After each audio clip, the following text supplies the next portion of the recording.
Nakabuntot sila doon, 8 nautical miles behind. It tells us that una, hindi sila pumapalag sila kasi gusto nilang ipakita sa kanilang mga kababayan na hindi naman sila natakot din.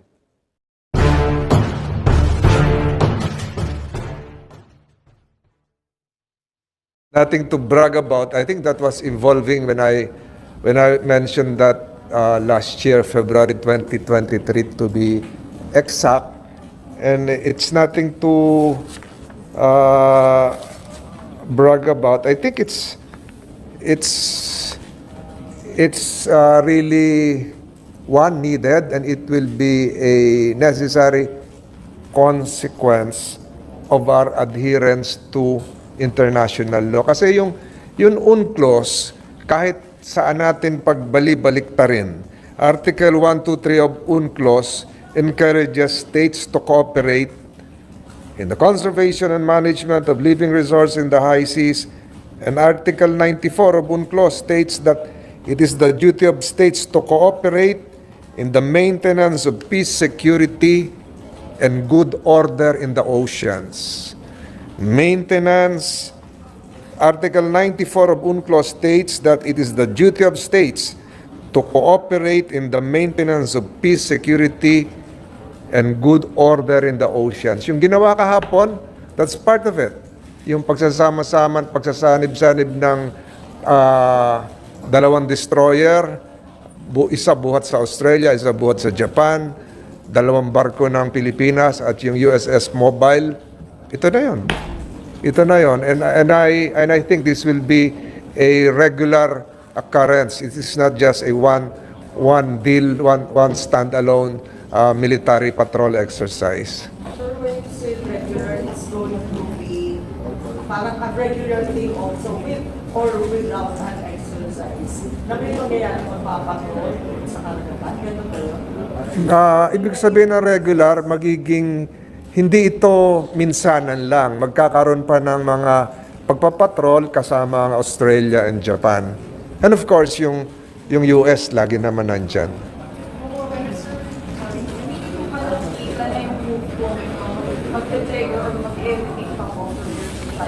It is a consequence perhaps, pero mas malaki yung positive eh. Mas malaki yung positive one. It will signal a strengthened alliance or alliances with like-minded countries. Ang India nga, kumakatok na, di ba? Ang India, before the Holy Week, was here. Yung external affairs minister nila, and there was one Coast Guard boat of India. Nandito na yon. So, I think it will signify a commitment to mutual defense and security cooperation among allies.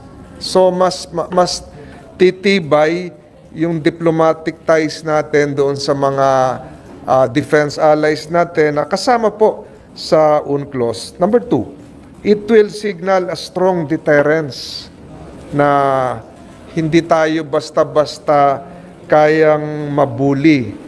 Tapos yung mga nagsasabi na baka lalong magalit ang China, para sa akin, it will promote more regional stability because of the joint patrol will contribute to regional security and cooperation. Mas kailangan natin to as ASEAN tries to promote a greater ASEAN region as well, Asia Pacific, Indo-China region. So, mas makakatulong sa atin to. And then yung sinabi ko kahapon, na baka later on ma-realize ng China na mas mabuti sa kanilang interes na hayaan ito kasi para na rin sa kanilang interes ito.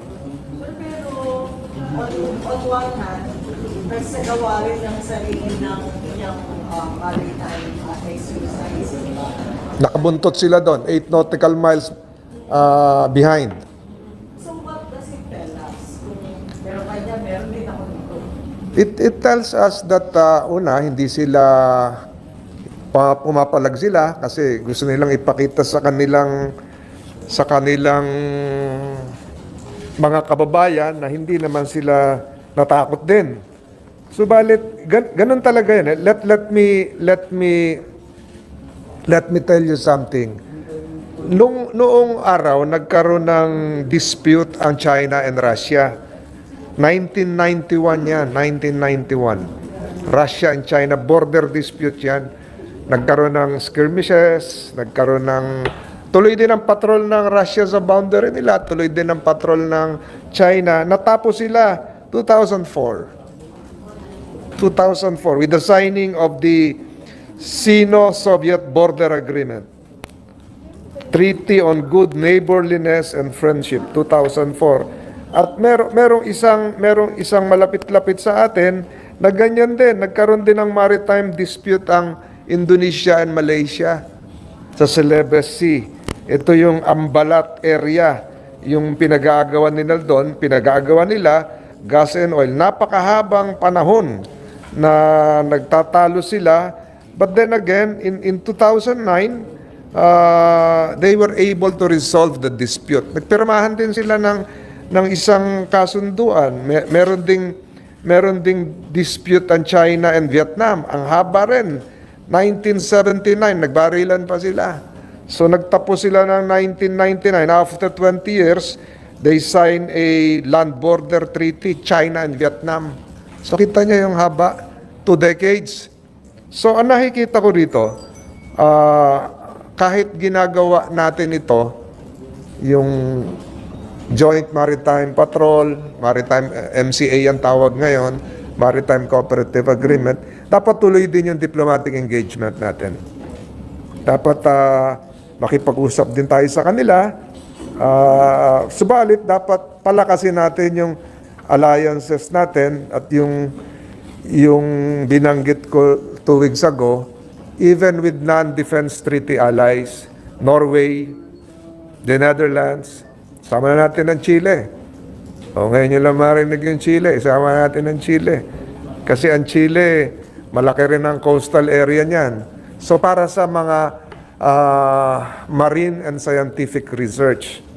So I think one former justice of the Supreme Court also espoused that idea na mag-concentrate din sa marine research. But palakasin natin ang ating maritime capability. Huwag natin kalimutan. Pero for now, di ba, ayaw din na makapag-usap ng China sa atin, not unless it's Bilateral. so, paano yung magiging approach if that is the temper of China? Alam mo siguro, darating din yung panahon na makikipag-usap sila. Ayaw lang nilang mapahiya siguro ngayon, pero ganun din yung nangyari dito sa mga nabanggit kong mga incidents, yung Sino-Russia, Sino-Vietnam, at maging yung Malaysia and Indonesia. May katagalan nga lang. So, I'm positive na may magandang resolution to. Kaya lang, sa ngayon, hindi dapat tayo tumiklop at dapat palakasin natin ang ating not just military alliances but even our own internal defense capability. At ginagawa naman po natin yan. Sir, sa kita po ng mga ginagawa ng mga military exercises, kasi yung mga mangingisda, sila yung hinaharas. And ano po kaya yung pwedeng gawin ng government for them ngayon? Kasi while we are having military exercises, wala namang gandang nabantay sa mga mangingisda. So you're referring to the April 4 incident, yung ba siguro? So siguro patuloy na palakasin natin yung fleet natin, dagdagan yung mga barko ng BIFAR, dagdagan yung mga Coast Guard vessels na umaayuda, nagbibigay ng gasolina, naglalagay ng payaw sa ating karagatan, at yung mga iba pang dapat natin gawin. Alam mo yun, Mab, sinama kita doon sa sa, di ba dati, kaya nga nagtampo yung iba rito na sinama kita doon sa, marami pa tayong dapat ganun gawin. Sir, ngayon po sabi lang ng China na yung daw pong nilagay ng mga payaw sa recto bank, harmful to the environment daw yun. So parang sinisira parang ng Pilipinas yung coral reefs and yung mga resources sa West Philippines. Mas marami na silang sinira. Kailan naman sila naging environment friendly? Ginawa nga nilang airstrip yung Fiery Cross at saka Mischief Reef. Mas marami na silang nasira. So siguro wala silang karapatan magsabi na nakakasira tayo sa kalikasan. Sila ang nakasira sa kalikasan. Sabina Shoal, for example, Sandy Cay. Sila, di ba nakita naman ng mga UP marine scientists na iba na yung kulay, discoloration na. Di ba pinakita ko sa inyo yung litrato ng mga nakaraang panahon? They're lying. Pero, yun, balikan ko na sa konti sa kabila ng military exercises, seems like in China, tuloy-tuloy yung pagpapakita ng presence. Last week, meron na rin tayo na Rosal Reef, and as a website from Ayun, maraming salamat. Paano yun? Hindi po ba paano ba natin siya dapat basahin?